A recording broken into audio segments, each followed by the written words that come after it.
Tu étudies avec opiniâtreté. Oubliant tout le reste, tu ne travailles qu'à te rendre chaque jour meilleur. Je t'approuve et je m'en réjouis. Je ne t'exhorte pas à persévérer, je fais plus, je t'en prie.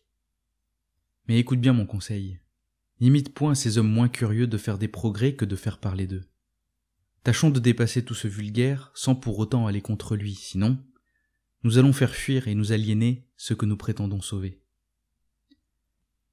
De peur, alors, d'avoir à nous imiter en tout, nos partisans ne voudront nous imiter en rien.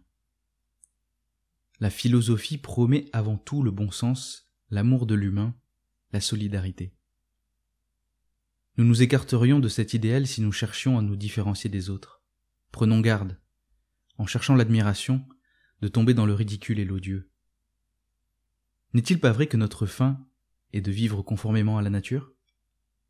Or, il est contre nature de s'imposer des tortures physiques, de négliger son hygiène, d'aimer la saleté, ou de se nourrir de mets infects et répugnants.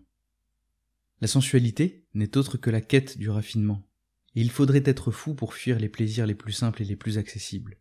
La philosophie veut que l'on soit tempérant, et non le tortionnaire de soi-même. Toutefois, la tempérance n'exclut pas de s'apprêter. Voici où j'aime que l'on s'arrête.